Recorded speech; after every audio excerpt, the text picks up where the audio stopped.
Ravinger et Ward, la licorne assassinée. Chapitre 9. Le début des problèmes. Les lumières multicolores sifflaient dans le ciel, non loin au-dessus des nuages de poussière soulevés par les munitions humaines. Une déferlante sonique coucha tout sur son passage. L'impact. Les tentes, les véhicules, les soldats, tout fut balayé. Le noir, le silence, la terre sur le visage, le goût de boue dans la bouche et de sang. Sourd, aveugle, de vagues sensations éparses annonçaient le retour de la douleur. Il était sûr de crier, crier encore, mais rien ne semblait sortir de sa gorge. Rien n'atteignait ses oreilles, si ce n'était un bourdonnement sans fin. « Allons, debout !» Cette exclamation le fit presque tomber du lit, et pendant un instant, il perdit la notion même du temps et de l'espace. « Dépêchez-vous, Ravinger, nous avons des tas de choses à faire aujourd'hui. » Ravinger dut se concentrer pour retrouver ses esprits. Ah oui, c'est vrai qu'ils avaient des choses à faire. À peine le temps de se débarbouiller et se vêtir, qu'ils étaient attablés devant le plus important repas de la journée. Ils n'avaient pas encore l'esprit assez clair pour saisir les détails du programme que Ward lui énonçait. Il avait une pensée émue pour Madame Egerton qui lui permettait de compenser la relative violence du réveil, à une heure qu'il aurait certainement jugée indue s'il l'avait connue. Sans parler des cauchemars récurrents. Avec un peu de chance, cela l'aiderait également à avoir l'esprit plus alerte. « Qu'y a-t-il » demanda Ravinger penché sur son assiette, en surprenant le regard en coin et le sourire qui étirait les babines de Ward. « On ne se refait pas, n'est-ce pas, mon cher ?»« Que voulez-vous dire ?»« Eh bien, que votre ancienne profession n'a pas terni votre amour des sucreries. »« Mon... » Ravinger soupira sans terminer sa phrase. « Ward, il est trop tôt pour cela, dit-il en mordant dans son petit sandwich. J'ignore ce que vous disent mes manches, mes babines ou mes moustaches, mais je voudrais profiter de cet encas avant que nous arrivions à bon port. Vous n'y êtes pas du tout, mon ami. Ce sont vos pattes qui parlent pour vous, et la façon dont vos doigts bougent lorsque Madame Egerton apporte son plateau. Vous avez pratiqué longtemps, n'est-ce pas? 15, 20 ans, mais pas dans cette ville. Plutôt dans le comté de Dilf, n'est-il pas vrai? Quel est le nom que vous utilisez déjà? Gruotine? Il n'y a guère que dans ce pays que l'on appelle cela ainsi. Très bien, vous gagnez. Mais vous ne me gâcherez pas ma dégustation. J'ai pratiqué dans le comté de Dilf pendant exactement 17 ans. Je suis maintenant retraitée et je souhaite finir mon petit déjeuner. Et gruotine est un nom parfaitement adapté. Pain de gruau est ridicule. Nommez donc les choses comme elles doivent l'être. Surtout vous, qui êtes si attaché à la précision. Il reprit une bouchée de son sandwich. Décidément, Ward n'avait pas son pareil pour placer ses petites démonstrations au moment les plus inattendus. Tout de même, il était parfaitement indécent de venir pérorer sur des choses qu'il était incapable d'apprécier. Ils avaient sans doute un des plus fins cordons bleus de la ville, voire du comté comme logeuse, et ils mangeaient à peine. Pour l'amoureux des bonnes choses qu'il était, le fait était tout simplement révoltant.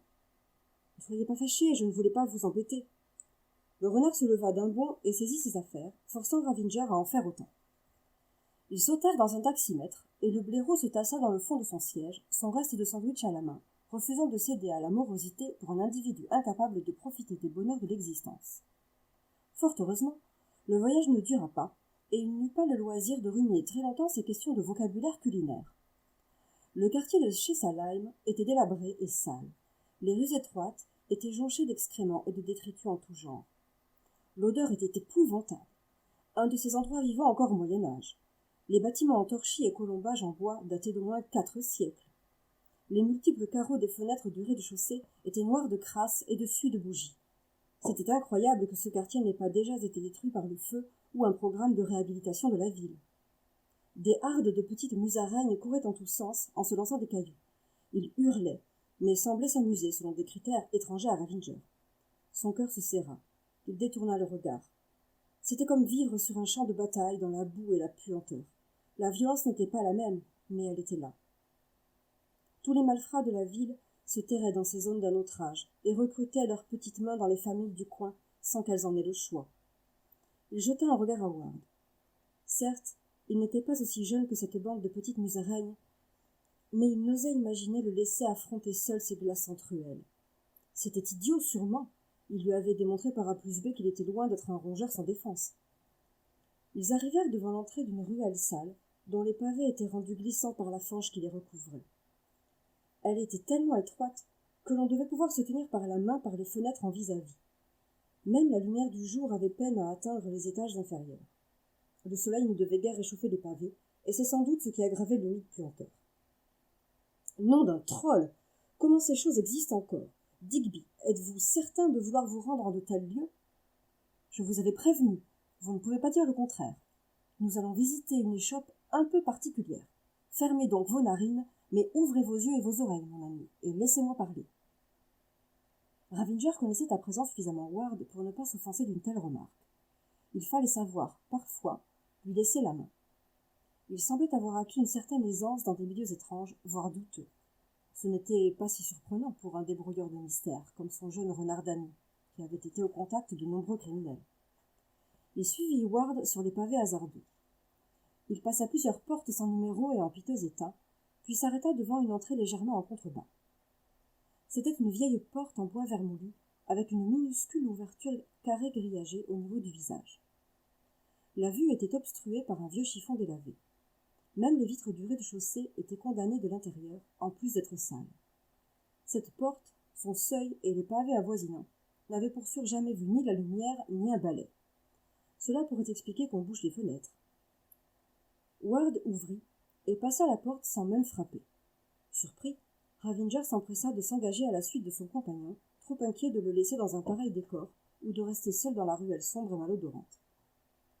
Parmi toutes les choses auxquelles il aurait pu s'attendre, ne figurait aucune de ces deux options. La pièce dans laquelle il venait d'entrer était très sombre, et il eut besoin d'un moment avant que ses yeux ne s'accoutument à la pénombre qui y régnait. Les rares sources de lumière émanaient des globes en verre posés sur des tubulures de cuivre courbés et dans lesquels flottaient des sortes de lucioles jaunâtres qui éclairaient vaguement un décor surréaliste. Il commençait à croire qu'il manquait cruellement d'imagination en matière d'aménagement d'intérieur. De toute évidence, le quartier n'était pas relié au système de luminorbe. Et c'était pour le mieux, car avec cette odeur de soufre et de salpêtre qui saturait l'air, un seul luminorbe aurait suffi à faire sauter tout le pâté de maison. Dire qu'à côté de cette pièce, le 881B était un parangon d'ordre était un doux euphémisme. L'amoncellement d'objets sous de grandes quantités d'étagères recouvrant tous les murs était tel qu'on ne savait plus où regarder. Un étal au centre de la pièce disparaissait lui aussi sous la multitude de contenants étranges. Bocaux, bouteilles, flacons et fioles, auxquels il n'aurait touché pour rien au monde. Il aurait même juré que le contenu de certains de ces bocaux bougeait, et il avait préféré détourner le regard avant d'en être certain. Il avait vu assez d'horreurs comme ça dans sa vie pour ne pas ajouter de nouvelles créatures à ses cauchemars. À force de détourner les yeux des étalages douteux, Ravinger avait fini par discerner vaguement un passage et un comptoir dans le fond de la pièce entre les étagères. Il préférait ignorer où cela menait et ce qui pouvait bien se passer dans l'arrière-boutique. Il n'avait aucune envie de savoir ce qui se découpait ou se faisait sécher accroché au plafond. « Ward, pourriez-vous me dire où nous sommes exactement ?» dit Ravinger en reculant d'un bond, réalisant que certains bocaux qu'il avait sous les yeux contenaient ce qu'il interprétait comme des morceaux momifiés d'animaux. Une patte ici, une oreille séchée là, et d'autres parties plus gênantes encore. Il ventilait l'air de sa main pour tenter d'alléger l'odeur âcre qui régnait dans cette apothicairerie plus que douteuse. Il ferma les yeux avant de les rouvrir, comme un enfant craintif qui aime avoir peur. C'était plus fort que lui, il ne pouvait pas s'empêcher de regarder. Une voix tout aussi grinçante que la porte d'entrée brisa le silence pesant. « Mais que me vaut-il l'honneur de si galants messieurs de la haute dans ma modeste boutique? Qu'est-ce que je puis bien faire pour vous, sœur ?» La vieille chatte angora qui avait prononcé ces mots était effrayante. Tout de noir vêtue par-dessus son poil sombre et crasseux, qui avait roussi par endroits, elle avait la longue crinière en bataille. Des babioles ternes et poisseuses accrochées un peu partout dans ses mèches lui donnaient un air de sorcière corsaire, sensation accentuée par le foulard qu'elle avait roulé et noué sur sa tête. Le cerne noir profond autour de ses yeux faisait ressortir leur couleur émeraude, les rendant incroyablement perçants et hypnotiques. Elle donnait l'impression de disparaître, de se fondre dans ce décor sombre.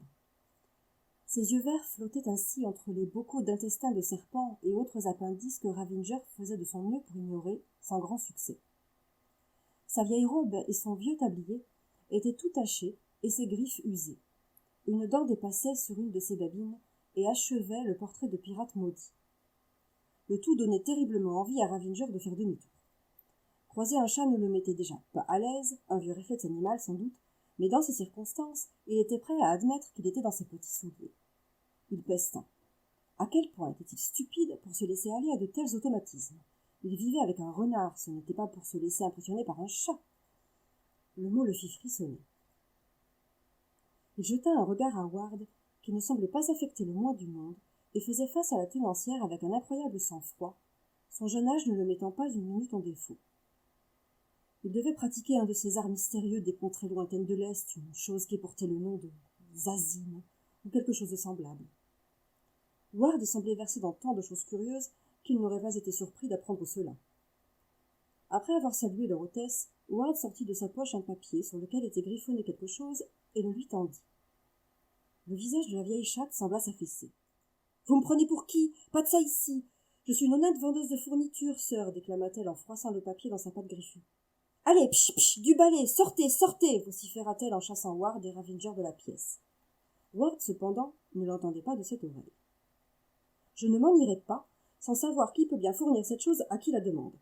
Vous devez bien le savoir, n'est-ce pas? Il sortit de sa poche une pièce qui brilla à la faible lueur des lucioles. Ce simple geste eut l'air de faire hésiter la harpie. Elle frotta ses pattes sur son sablier sale et usé, et ramena sous son foulard une mèche qui lui tombait devant les yeux. « Faudra un peu plus que ça, sœur, siffla-t-elle. Ward sourit et sortit 2 pièces supplémentaires de la poche de son par-dessus, qu'elle s'empressa de saisir de ses pattes pelées, remuant l'air soufré par ce geste. Elle les observa de près et les mordilla, histoire de vérifier leur authenticité. Ravinger retroussa les babines de dégoût et d'outrage.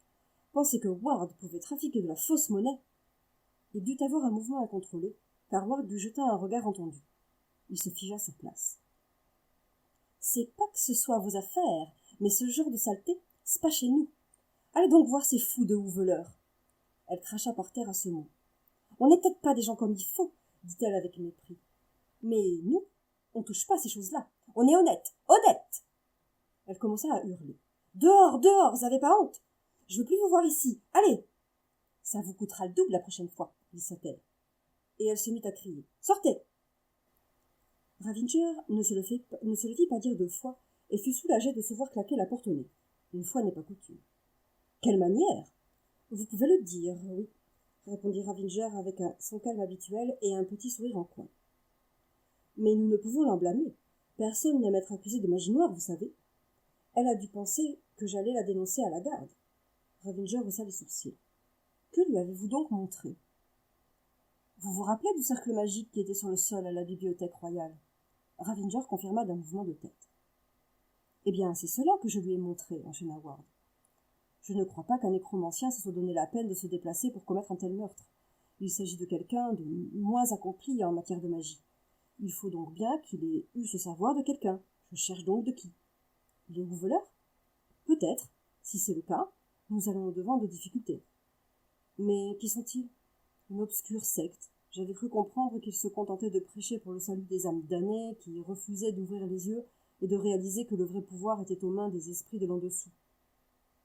Il court certaines rumeurs qui veulent qu'ils s'appellent houveleurs, car ils glanent le hou en répandant le jus sur leurs adeptes comme le sang des infidèles qu'ils veulent voir couler sur le monde en hommage à leur Dieu. Ça sonne comme une mauvaise nouvelle, dit Ravinger en jetant un regard inquiet à son colocataire. En effet, conclut Ward dans un souffle. Fin du chapitre 9. Eh ben, merci Céline. De rien. Alors, est-ce que vous avez des questions ? Je pense qu'il y aura peut-être des thèmes qui vont porter sur les néologismes made in Céline Badarou, pour la fameuse gruotine. Bah pour la gruotine, c'est en rapport avec la chocolatine. Pour ceux qui n'ont pas voilà, fait le lien, c'est la grande guerre chocolatine pain au chocolat. Le troll. Ah bah, alors, j'allais pas me priver. Hein. Oui. Ah, c'est ça le trollage dont tu parles, Nico. Enfin, Nico. Gruotine gagnante, bien sûr, Sushina. Bien sûr, oui, tout à fait, gruotine gagnante. Ah, de loin. Oui, bien sûr. Ouais, et pas, voilà, le fameux pain de gruau. qui est ridicule, hein, voilà. On est d'accord. Ça y est, la guerre démarre. Gruotine ou pain au gruau. La gruotine, ça dégouline. Alors attention, nous avons, pour vous mettre dans le contexte, la team la team lait de coco. Donc ça peut partir en couille à tout moment. Hein. Oh, moi, ma mère me chantait cette chanson des frères Jacques au petit déjeuner, donc tu vois, ça me rappelle des souvenirs. Alors pour les plus jeunes, c'est la confiture, hein, pas la gruotine. C'est peut-être le moyen de refaire les paroles. paroles. Tout à fait. On va se remettre dans le bain. Peux-tu nous mettre remettre dans le contexte de ton histoire que se passe-t-il exactement pour qu'on arrive à ce chapitre bref. Tu peux nous faire un petit résumé de la licorne assassinée. Alors, Ravinger et Ward ont entamé une colocation. Ravinger a combattu pendant quelque temps dans la guerre contre les humains qui vient de s'achever. Et bon, ça l'a un petit peu traumatisé. Et raison pour laquelle il fait ses cauchemars. Et bon, il pensait s'installer donc dans un petit appartement tranquille, voilà, pour vivre sa retraite et puis probablement passer son temps à faire des gâteaux. Je pense que c'est ce qu'il avait prévu. Et puis ça se passe pas du tout. C'est ça se passe pas du tout comme ça parce que il tombe sur un colocataire qui est Digby Ward et lui son truc c'est de résoudre des enquêtes. Et donc à peine arrivé, il se retrouve complètement embringué dans une histoire pas possible parce qu'une licorne vient d'être assassinée et que Ward se rend compte que la garde a rien compris, qu'elle va pas faire le boulot et donc voilà, il se dit allez, on y va. Et donc ils y vont. Alors, pour en revenir au néologisme, il faut préciser que cette licorne a une activité intéressante, elle est objectologue. Oui, tout à fait, la licorne est objectologue. Sa grande passion, c'est de récupérer des objets autant féeriques qu'humains, et un petit peu comme la petite sirène, quoi, dans la version Disney, et de les récupérer, de les étudier, de comprendre leur utilité, leur histoire. Que les objets soient féeriques ou humains, magiques ou pas. Heureusement, on n'en saura pas plus. Enfin, cette licorne ne sera pas en mesure de nous expliquer son métier. Elle n'a pas le temps, non, elle n'a pas le temps. Mais ça, c'est dans le titre, hein, là-dessus. Je crois que je spoil pas en vous disant qu'elle va mourir. Et de quelle façon, ça sera à vous de le découvrir. Ah et oui, donc là, ils descendent du coup dans les bas-fonds. Ouais, voilà. Ils descendent dans les bas-fonds et tombent sur cette espèce de harpie féline. Oui, c'est ça. Et... Alors, Erika, pas tout à fait.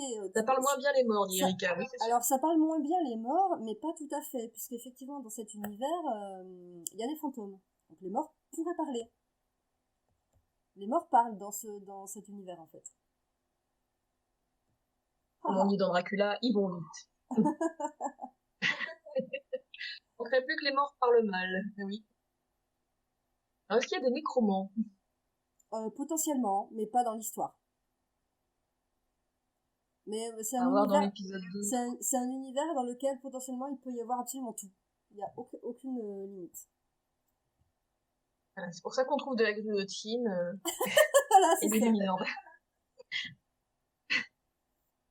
En Antigone nous fait le numéro du 6e sens. Je vois des gens morts. Oui, on voit des gens morts aussi dans ce livre. Alors, tu as prévu des suites Il y a le volume 2 est déjà écrit, il sortira au printemps. Ça s'appelle La sirène bipolaire. Et là, je suis en train d'écrire le 3. Qui s'appellera Le cas de la tarentule bègue. Et Camille Salomon qui va de son Shining, elle, c'est spécialement dédié aux arachnophobes. Oui, mais enfin, là en l'occurrence, la tarentule, c'est la victime. D'accord, ce sera une tarentule gentille. Oui, c'est une tarentule gentille. Voilà, oui, elle est mignonne, elle est adorable celle-là. Oh, elle est trop chouette. Oh. Oui, avant que Ticone, il fait tout dégouliner là ce soir. C'est chouette, donc j'essaie de me faire. Je crois qu'il va sortir les frères Jacques absolument. Monsieur s'y connaît au des sauces. Ça dégouline aussi. Alors Alex, si on fait le Cluedo, j'ai la tarentule dans la chambre avec la pantoufle. Ça marche aussi. Oh non, Ben nous laisse. Ah en non, question non, intéressante de Soupinard. Non, on n'en parle plus si tu veux. On parle plus des machins à pattes. C'est fini. Poste plus de tarentule, promis. Non, on va parler de trucs avec des poils. Alors, des trucs Sushina, la mignons, question. Les tarentules, ça a des poils, hein. Non, mais des petits renards, des petits chatons, La des demande. trucs comme ça. Attends, Attends, entendre la question de Sushina. Comment ces animaux interagissent? Y a-t-il de la prédation entre eux? Alors, On en parle fait, de la réaction de Ravinger dans la chat. oui, en fait, ils se comportent comme des humains. Il y a de temps en temps des vieilles réactions, des réflexes, mais sinon, il n'y a pas de prédation entre eux, non. Pas au sens où on l'entend dans le milieu animalier, tout ça. Non, non. Ils ont vraiment une société régie par des codes exactement comme la société humaine. D'accord. Mais c'est une espèce de vieil atavisme du fond des âges. Oui, tout à fait. La réaction de Ravinger, en tout cas. Ah oui, c'est complètement de l'atavisme. Ouais, totalement. Bon, je pense que Béné, malheureusement, ne verra pas la tarentule de son arachno. C'est pas grave, c'est pas grave. Tu liras le 4, c'est sur les grenouilles. Avant qu'il vienne. Gwen qui nous poste des photos d'Anthony. Bon, arrêtez, monsieur, maintenant. Sushina demande toujours elle. Merci. Est-ce qu'on voit les humains? Évoquer la guerre contre. Alors, la guerre est évoquée, mais on voit pas d'humains. On comprend très vite. C'est un livre garanti sans humains. On comprend très vite que Ravinger les déteste très très fortement. Il y a d'autres créatures qui peuvent ressembler à des humains qu'on va commencer à voir dans le tome 2 et qui sont assez mal perçus pour cette raison-là d'ailleurs. Après la guerre, dans ton pays imaginaire, ils ont quand même adopté quelques technologies humaines. Hein. Oui, en fait, ce qui s'est passé, c'est que la guerre, c'était un peu une impasse, donc ils ont fini par signer des accords de paix, accords qui impliquaient un minimum d'échanges culturels et technologiques, mais ça va pas au-delà de ça. Et disons que pour ce qui est de la société, là pour l'instant ils profitent de la fin de la guerre, donc ils sont plutôt disons dans une phase euphorique quoi, où ils sont super contents, la guerre est finie, c'est génial, voilà, ils kiffent un peu l'instant. C'est un peu leur 30 glorieuse quoi. C'est ça, puis en plus c'est les fêtes c'est Yule qui va commencer, c'est les fêtes de Noël, donc c'est une ambiance assez festive. Mais c'est vrai que pour les personnages, pour Ravinger en particulier, qui est mon narrateur principal, il voue une haine assez particulière aux humains. Et il n'y a pas d'humains dans l'histoire. D'accord. Et il y a un peu de technologie humaine et quelques traces en tout cas de. Ils ont adopté Noël parce que officiellement c'est Yule, mais Ravinger, dès le début du roman, il teste contre cette fête humaine ce Noël. Oui, tout à fait. Il y a même tant de monde dans la rue. Exactement, donc du coup il déteste Noël en fait, il arrête pas de râler pour dire que c'est pas une fête de chez eux, et qu'est-ce que c'est que cette espèce de fête commerciale toute pourrie qu'ils leur ont balancée quoi. Oh mon dieu, qu'est-ce que c'est que cette grenouille horrible C'est une grenouille Wookie. On vient de nous poster une grenouille poilue là, enfin c'est une grenouille préhistorique mammouth je pense. Alors est-ce qu'il y aura des grenouilles préhistoriques mammouth dans le tome 4? D'ailleurs, y aura-t-il un tome 4 ou un 5? Est-ce que tu as prévu d'autres suites? Alors j'en ai prévu autant que j'ai envie d'en écrire. Alors pour l'instant, ce qui est prévu, c'est le tome 3 avec le titre dont je tairai le nom pour Bénédicte, et le tome 4 qui parle de grenouilles frileuses. Donc ça va très bien avec l'image d'Aventigone. Ah bah parfait. Voilà une grenouille frileuse. L'effet. Non mais c'est pas possible, c'est la grenouille Chewbacca Yeti, quoi. C'est ça. C'est ça que cette merde. Je sais pas trop, mais c'est assez intéressant. En quoi Ravinger et Ward? Alors déjà, je me rends compte que je prononçais mal Ravinger, je disais Ravinger. C'est pas grave. Tout le temps dans ma tête. En quoi Ravinger et Ward se distinguent de Holmes et Watson, parce que c'est ton inspiration principale. Tout à fait. Ah oui, c'est complètement un pastiche de Sherlock Holmes et de Watson. La différence, c'est que déjà, Ward est beaucoup plus jeune que Sherlock Holmes, puisque Sherlock Holmes était adulte. Quand on commence les histoires, il a facilement la trentaine. Digby Ward, il a 17 ans à peu près. Enfin, dans ma tête, il a à peu près 17 ans. Et, et donc Ravinger est plus âgé que lui, puisque lui, effectivement, il a la quarantaine. Donc il pourrait être son père quasiment. Et pour moi, outre l'âge, les personnages sont quand même pas tout à fait les mêmes parce que Ravinger, il va avoir un regard un peu plus critique, ce qui n'arrive pas forcément tout de suite dans le tome 1, mais au fur et à mesure, il va quand même plus facilement le rabrouer et le remettre en place. Et Digby, je pense que c'est un personnage qui a aussi plus de marge pour évoluer que Sherlock. Oui, parce qu'il est encore tout jeune et assez enthousiaste et Ouais. il peut encore se faire des illusions, je pense. C'est pas quelqu'un qui a vu la nature humaine dans ce qu'il y a de pire et a encore plein d'énergie, de fougue. Ouais, puis je trouve qu'il est moins... il est moins fermé, il est un petit peu plus réceptif à ce qu'on lui dit, même si, c'est pas forcément évident, il va pas forcément écouter de suite tout ce qu'on lui dit, mais je trouve qu'il est peut-être un petit peu plus ouvert. Bon, c'est pas non plus un high functioning sociopathe comme Holmes. Pas autant, ouais, non. Même si, comme Sherlock, il pas mal la faiblesse d'esprit, il méprise pas mal les policiers qui font pas trop leur taf. Oui, ça la bêtise la supporte définitivement. La bêtise et puis surtout aussi, si encore, je pense qu'il serait plus tolérant avec des gens qui seraient pas forcément très intelligents mais qui auraient à cœur de bien faire leur métier. Il serait plus tolérant. Oui, c'est le cas c'est l'inspecteur ou... Oui, l'inspecteur Jenkins. Jenkins, voilà, merci. Ah oui, Munro, c'est l'autre inspecteur qui, Monroe, lui, c'est celui d'avant. mettait des bâtons dans les roues. Voilà. C'est l'équivalent. En fait, pour moi, du coup, j'ai évacué le personnage de l'estrade, voilà, qui pour moi est l'équivalent de l'inspecteur Monroe contre qui Digby Ward peste au début, pour le remplacer par un nouvel inspecteur qui arrive, qui est lui aussi plus jeune et moins con, et bien moins con. Donc, oui, il apporte directement son aide au héros. Oui, en tout cas dans ce tome-là, oui.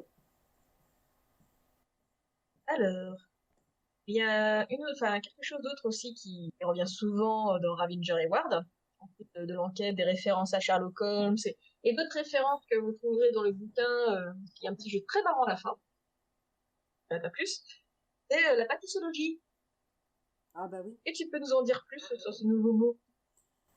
Dans mon esprit, la pâtissologie, c'est l'étude de la pâtisserie, c'est-à-dire que c'est pas forcément la cuisine, c'est-à-dire la pâtisserie, le fait de le faire, mais là le fait de l'étudier, non seulement dans sa façon de la faire, les recettes et tout ça, mais son histoire, éventuellement sa dimension magique dans le monde des fées, tout ça, tout ce qui est autour en fait. Et Ravinger est un grand spécialiste de la pâtisserie. C'est un docteur pâtissologie. Ouais, c'est ça, c'est un pâtissologue. Comme ça parle beaucoup de nourriture, la question suivante. Est-ce qu'il y aura bientôt un livre de recettes Ravinger et Ward? Oui, c'est prévu. Il y aura les recettes de Madame Egerton. C'est prévu, ouais. Avec plein de recettes formidables dedans, des trucs, que des trucs qui font grossir. Sushina est ravie, là. Ouais, tout à fait, il y aura un livre de recettes. Il y aura des gâteaux, des scones, du thé. Oui, alors, après, je pense que... Bon, je mettrai pas des recettes de thé, ça me paraît compliqué. Parce qu'on peut faire son thé soi-même. Oh, mais des suggestions de thé, peut-être. Des suggestions de thé, d'accompagnement, oui, sûrement, ouais. Est-ce que vous avez des questions concernant toujours Ravinger et Ward ou autre? Bonne idée les recettes, oui. Je pense que tu vas faire un business florissant avec ça. Ah, mais la bouffe, hein, c'est incontournable, hein, de toute façon. La bouffe, quoi, voilà. C'est fédérateur, la bouffe. À partir de 15 ans. En fait, tu peux même le lire un peu plus jeune, hein, mais c'est juste que le vocabulaire est un petit peu soutenu, donc un lecteur débutant pourrait être un petit peu rebuté ou bloqué un petit peu sur certaines tournures de phrases ou certains mots, mais sinon, un lecteur qui aurait une douzaine d'années et qui serait un petit peu, enfin voilà, qui serait un lecteur averti, aurait aucune difficulté à mon avis. Même de toute façon, le héros à l'âge des adolescents, quoi, donc. Oui, C'est mais ma c'est question vrai d'ailleurs. que ça peut se lire très facilement si on est un petit peu plus jeune que ça et qu'on a l'habitude de lire. Alors, c'est à chaque fois une enquête du type Who Done It, hein, c'est-à-dire comme les petits nègres, etc. Ouais, tout à Enfin, les fait. petits nègres. Ils étaient J'aime pas m'y faire au changement de titre, je suis désolée. Oui, c'est complètement du type Sherlock Holmes, Miss Marple, Hercule Poirot. L'idée, c'est qu'effectivement, à chaque fois, c'est une enquête de type whodunit, ouais, totalement. Alors, Gwendy, l'univers a l'air très riche. Merci. Surtout en calories. Ah oui, c'est exactement ça. Autant en calorique qu'en possibilité. J'ai pas voulu me restreindre. J'ai fait un univers dans lequel on peut mettre pratiquement tout ce qu'on veut. C'est une espèce de miroir du monde humain, mais avec tous les monstres, les créatures fantastiques, les animaux magiques, les fantômes, les yokai, les jeans, tout ce que tu veux. Et les licornes. Et les licornes, bien sûr. Les licornes, bien sûr. Et dans le tome 3, Kraken. Un kraken. Ah bah Ah là, ça ouais. rigole plus. Hein. Ah ouais. Et Sirène dans le tome 2. Voilà. Donc voilà, ça mélange de créatures normales façon le vent dans les saules, et puis on retrouve aussi des bestioles imaginaires. Oui, c'est ça, c'est ça. C'est-à-dire que donc mes héros, le- mes héros sont des animaux anthropomorphes, mais effectivement, il n'y a aucune limite aux créatures qu'ils peuvent rencontrer dans leur univers. C'est le monde magique, donc c'est le monde magique. À partir de là, ben, créature magique, monde magique, fais-toi Voilà. plaisir, voilà. Donc c'est le vent dans les saules sous acide, c'est ça? Et ben, c'est le vent sous les saules après un rail de thé. Je crois que Les ça me feuilles de paraît pas mal. desséchées, Voilà. fumées. Et est-ce que t'as pensé aussi à Fantastic Mr. Fox? Oui, alors, Fantastic Mr. Fox, c'est spécial quand même, hein. J'ai trouvé que c'était quand même assez dark comme ambiance. Euh, donc il y a un peu de ça. Il y a un peu de ça. Mais c'est probablement euh, plus innocent ou plus, tu vois, plus mignon que Fantastic Mr. Fox. Je crois. Bah, je pense, oui, en effet. Après, bon, t'as glissé énormément de références, en fait. Bon, il y a la référence à la chocolatine, à Sherlock Holmes. On peut trouver aussi des références au Magicien d'Oz ou au Seigneur des Anneaux, mais rien que par des noms de rues, par exemple.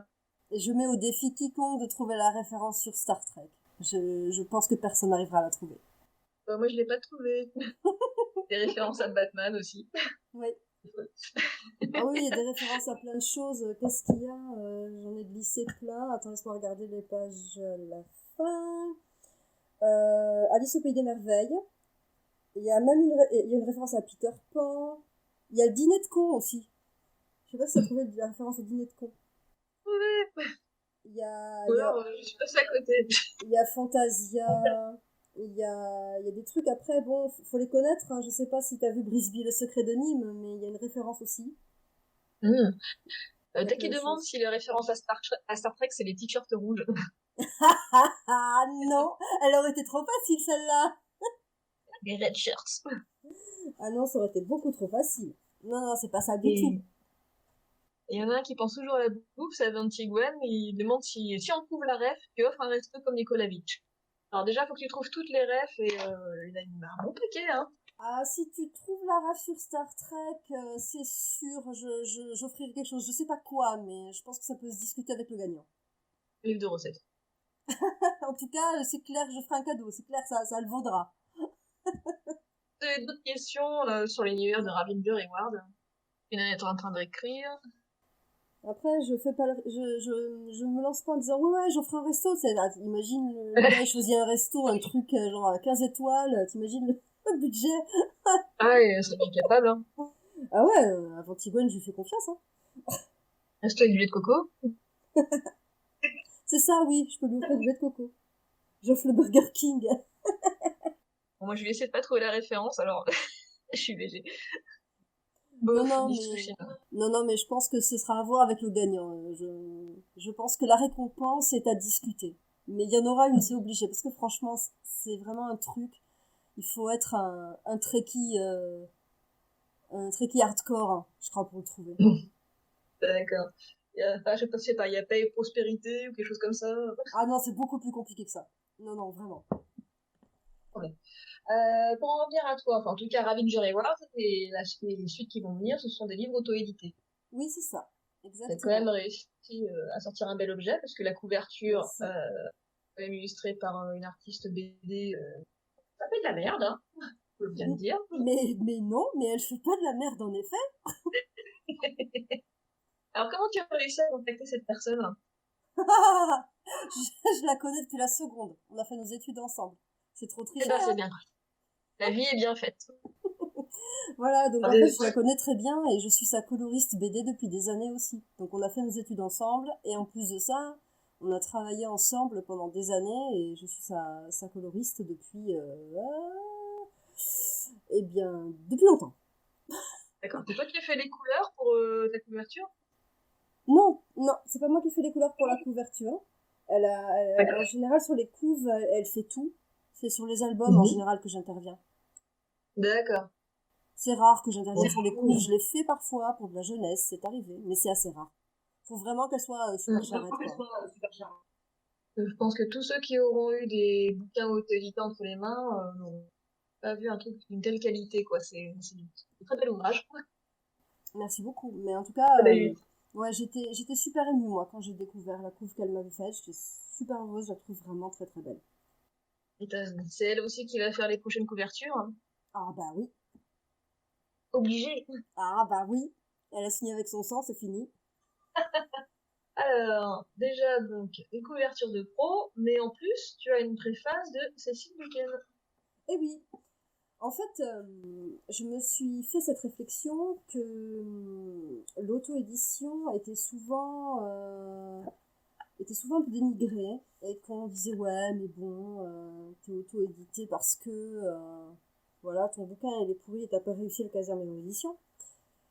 Et je me suis dit ben au final la seule façon de prouver que c'était pas forcément vrai, c'était de me dire bah voilà, déjà je vais avoir une couche pas trop dégueu parce que je la fais faire par quelqu'un en qui j'ai entièrement confiance et je sais qu'elle fait ça depuis longtemps. Et Voilà, puis ça c'est change des coups, Amazon. En train de penser à Chuck Tingle, le mec qui fait du porno gay. non, mais voilà, effectivement, c'est pas la couve de Kiss the Coronavirus, quoi, s'il te plaît. Voilà, c'est ça, ou Pound in the butt by my own butt. Genre, Alors, c'est un truc avec des animaux, mais c'est pas du dino porn, s'il vous plaît, voilà. Hein, ça. Il y a Ah, quelqu'un votre qui nous a Tigouane. encore sorti les frères Jacques, ça y est. La couverture, ça dégouline. Ouais, enfin, ça dépend ce que t'as fait dessus, hein. Et voilà, et donc je suis allée voir quelqu'un qui écrivait depuis longtemps, et je lui dis, bah voilà, est-ce que tu voudrais bien lire mon bouquin pour le préfacer? Et elle a dit oui, et voilà. Et le prochain livre, il sera aussi préfacé par une autrice. C'est ça, oui, une Ce serait autrice qui a dit oui pour l'instant. J'attends qu'elle ait lu le livre pour voir si elle dit toujours oui.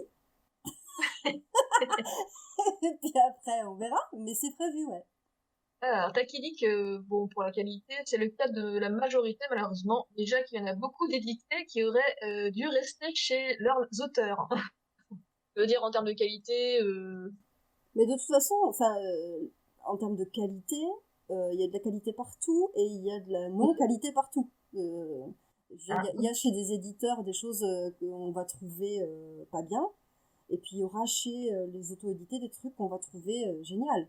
Donc ça, malheureusement, j'ai envie de dire, c'est toujours un peu la pêche au canard, quoi. enfin, ouais, mais déjà arrivé de lire un bouquin édité par un éditeur soi-disant pro, laissé dans le métro, hein, parce que c'était pas possible. Ah ouais, là c'est violent quand On même. les a Le laisser dans le métro, c'est quand même... Waouh. C'est pas très gentil pour celui qui va le ramasser, quoi, mais bon, j'étais pas très ravie parce que normalement il devait y avoir un boulot éditorial derrière et tout, mais c'était blindé de fautes, avec un scénario complètement incohérent, enfin, un petit peu, enfin voilà, il y avait pas de travail derrière. Et c'est Voilà. dommage, hein. C'est Mm. vraiment dommage. Mais c'est la preuve que... Enfin, qu'il n'y a pas de règles à ce sujet. Il y a des bons Mm. textes Tout à fait. partout, il y a des bons auteurs partout. Et j'ai découvert avec l'auto-édition une liberté qui me plaît tellement que je sais pas du tout si j'aurais envie de travailler avec des éditeurs plus tard en fait. Mm. Je pense que oui, je pense que chez certains j'aurais envie. Est-ce que ça va se faire? J'en Ouais. sais rien du tout. Voilà, c'était Ok, entrecoupé, donc chez certains pardon. tu aurais envie. Oui, j'aurais envie avec certains, des gens que j'ai rencontrés, avec qui j'ai discuté, et je me suis rendu compte que ben, voilà, j'aimerais bien travailler avec ces gens-là. Parce qu'on s'entend bien, parce qu'on se comprend quand on se parle et qu'on est sur la même longueur d'onde. Et je pense que ça, c'est important. Moi, c'est surtout ce que je recherche, en fait, dans une maison d'édition. C'est avant tout une relation humaine. Mm. Et, et voilà. Maintenant, bah, il faut que ça tombe sur un projet qui cadre avec la maison d'édition, qui arrive au bon moment. Ça fait beaucoup, beaucoup de conditions. Donc, c'est vrai que je sais pas Voilà, du que tout si ça quelqu'un se te, fera. voilà, quand on renvoie pas le manuscrit en disant, oh, c'est pas mal, mais ça part un peu trop de bouffe. Non, mais ça, après, moi, Bon, après, le gars en question est sympa comme tout, mais mes projets. voilà. Non, mais après, ça se défend, tu sais, les goûts, les couleurs, tout ça, c'est. Voilà. Là, c'est sûr que pour moi, Ravinger et Ward, c'est une aventure auto-éditée, et je pense que ça le restera parce que je prends beaucoup de plaisir à le faire comme ça, avec beaucoup de liberté. Mm. C'est important. Euh, mais après, pour d'autres projets, voilà, c'est difficile Mm. de dire de quoi est fait l'avenir. Hein. Ouais. Bah, en parlant d'édition, justement, tu as écrit quelque chose pour Rocambole. Ah oui, tout à fait. Oui, oui. Oui, donc oui, je Et quoi, travaille c'est avec passé un sous la éditeur. houlette d'un éditeur, attention. Oui, oui, oui. C'est juste que c'est pas du tout le même format, parce que c'est pas du roman. Mais oui, oui, je travaille avec eux et ça se passe vraiment très bien. Je suis absolument ravie. Je trouve que justement le travail éditorial est bien fait et j'en suis contente. Et j'ai justement de très bonnes relations avec eux. Donc tu vois, c'est une aventure humaine aussi. C'est-à-dire que j'ai rencontré des gens avec qui ça passait bien et je sentais qu'il y avait un feeling et que voilà, quelque chose se passait. Et donc, du coup, j'écris des séries, ce qui n'est pas du tout la même chose. C'est vraiment très très différent. La dynamique est pas la même, quoi. Mais c'est super intéressant. Et Il je faut prends qu'ils... beaucoup de plaisir. Eux, ils ont un pôle d'auteurs dont tu fais partie Ouais. maintenant. Et tu as publié un feuilleton de Noël. Oui, j'ai publié une romance de Noël. Et avec de la bouffe dedans aussi. Ah bah oui, non mais on se refait pas, hein. Voilà. Alors, ça parle de bouffe sénégalaise, hein, ceci dit. Ça parle pas du tout de petits gâteaux à la cannelle. Parce que, voilà, parce que je fais toujours les choses n'importe comment. Mais je pense pas le contre-pied du truc. Mais voilà, ça parle de bouffe, un peu. Et ça parle surtout de Namour, de beaucoup de Namour. Et c'est L'amour, une, c'est l'amour. oui, et c'est une romance lesbienne. Voilà. D'accord. Mm. Oui, oui, Avec parce du que poulet yassa en force, dit mon petit Gwen. avec du poulet yassa et du poulet mafé. Parce que c'est très bon et parce que j'aime les cacahuètes. D'accord? C'est dit. Voilà. Sushina, l'amour sur la table au milieu de la date de Noël. Mais pourquoi pas? Avant Tigwen, frère Jacques, attention. Euh, non, toujours pas, hein. Tu Attends, es ça va lent, venir. amigo. Est-ce que la dinde ça dégouline? Attends, ça vient. Et Oh, dégouliner, ça vient, bon, là, ça vient n'importe quoi. c'est avant Est-ce Tigwen, que moi j'y c'est suis un, pour rien. est-ce que c'est Je, un thème qu'on t'a imposé chez Rocambole ou est-ce que c'est toi qui as proposé l'idée? Ah, il va chercher les pizzas. eh ben, Mmh. en fait, ils avaient une liste de trucs où ils disaient, ben voilà, nous on aimerait bien avoir ça. Et ben, nous en fait, ce qu'on fait, c'est que on regarde ce qui nous parle, ce qui nous inspire, et on propose des histoires que le directeur éditorial valide ou pas. À ce moment-là, si c'est validé, on va proposer un synopsis précis des épisodes. Et quand le synopsis est validé, à ce moment-là, on commence l'écriture. Mais on est libre de proposer un peu n'importe quoi comme histoire dans le cadre qui nous est proposé. Donc on doit faire, je sais pas, par exemple là, il y avait une demande de romance de Noël, mais c'était juste ça au final, la contrainte, romance de Noël. Après, qu'est-ce que tu veux?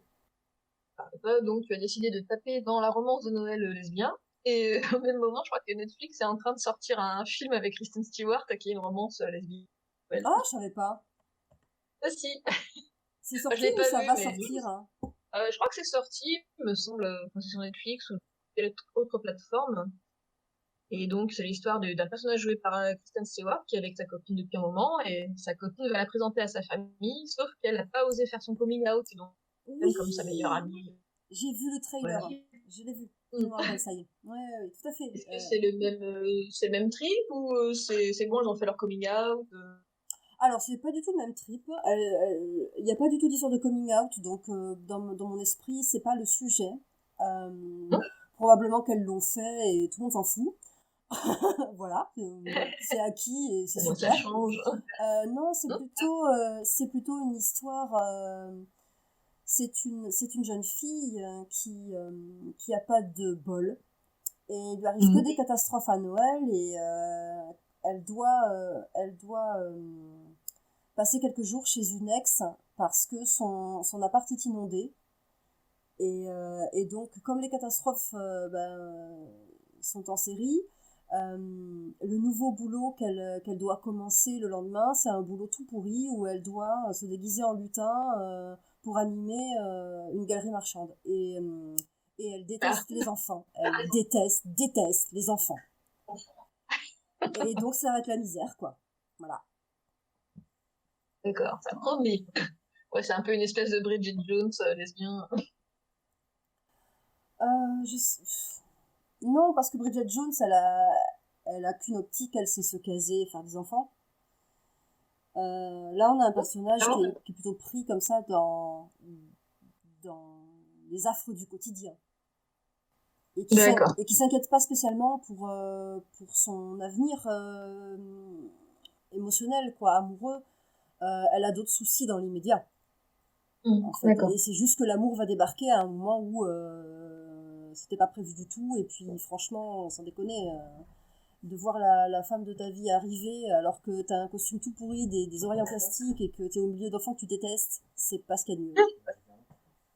Donc, voilà. Donc, c'est une histoire qui part pas sur les meilleures bases, mais on va découvrir comment elle va se rattraper. C'est ça. Et bon, bah c'est cool. Et puis j'ai vu qu'ils avaient une espèce de panel de correcteurs ou de scripteurs en quelque sorte. Oui. C'est-à-dire qu'il y a une équipe qui est là pour justement travailler avec les auteurs sur leur texte et corriger, faire un travail éditorial quoi sur les textes. Ok. Et donc ça s'est bien passé. Ah oui, très très bien.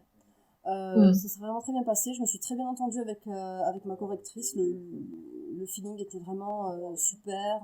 On a bien rigolé. Elle faisait même des blagues dans les commentaires, tu sais. Enfin, bref, ça aurait presque mérité, tu vois, d'être publié dans l'histoire, je crois. Un petit bêtisier, un texte auquel vous avez échappé.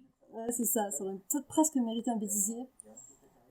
Et puis après, il faut voir parce que je vais peut-être pas tomber sur la même personne pour les histoires d'après.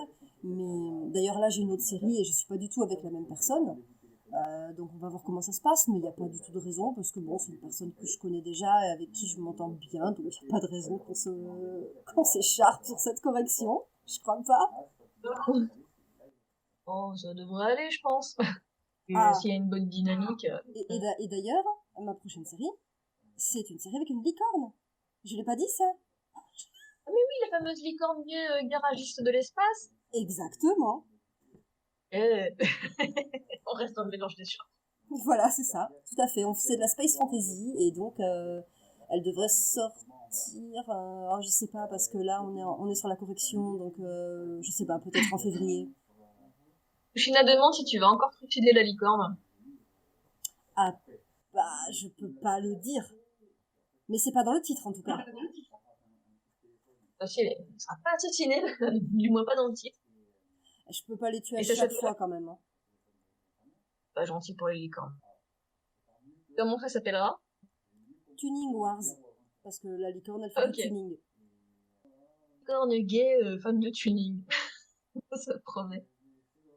C'est ça. Comme tu dis, c'est ton truc, quoi. C'est le mélange des genres, l'inclassable. C'est ça, et là donc elle fait équipe avec un kobold.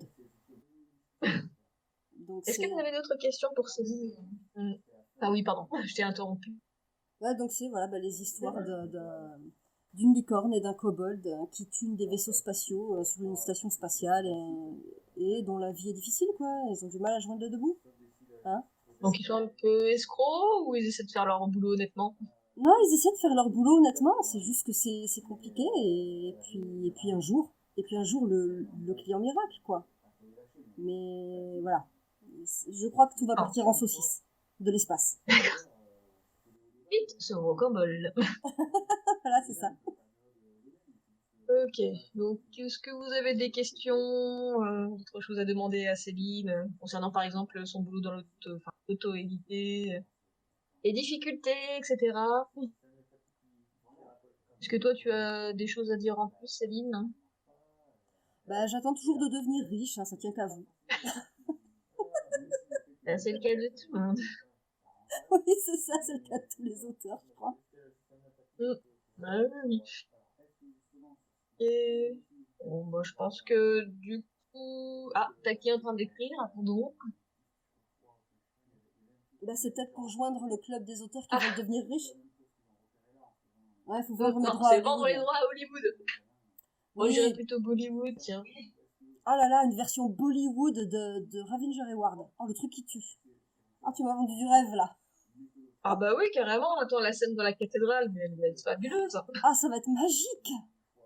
Ah, le truc de ouf. Euh, Mis en Alex musique veut et tout. voir ça, là, c'est bon, là, on tient quelque chose, Ah là. oui, une version Bollywood, ça va être superbe. Mais moi aussi, hein, Nicolas Vitchin, je veux voir ça. Carrément. Tout le monde veut voir ça.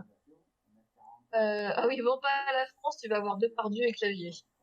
Quelle Marion horreur. Cotillard il est assez... Ouais, mais c'est pas grave, parce que comme c'est des animaux, ce sera de la CG et ils feront que les voix, avec de la chance. Ouais, mais t'auras Kev Adams pour la voix de Ravinger. Non, ça c'est interdit. Non, ça c'est... Non, non, pas le droit. Non, veto. Je crois que j'ai tué Nico. J'ai tué Alex.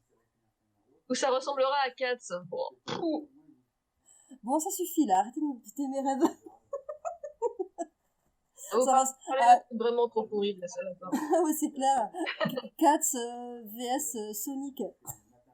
C'est ça, Ah non, mon non, dieu. pas Voilà, je vais faire ça. comme Dark Vador à la fin. Ouais, c'est ça, exactement. Ouais, ouais. Ok. Bon, je pense on va en terminer là. Hein, c'était rondement mené cette affaire pour moi. Eh ben, merci beaucoup, en tout cas, c'était vraiment très très chouette. Ah, bah, merci à toi. Et merci surtout Oui. d'être resté jusqu'au bout, quoi. C'était gentil, On c'était en a perdu courageux. certains qui sont partis chercher des pizzas ou aller faire des jeux de rôle. Et ben, pas merci.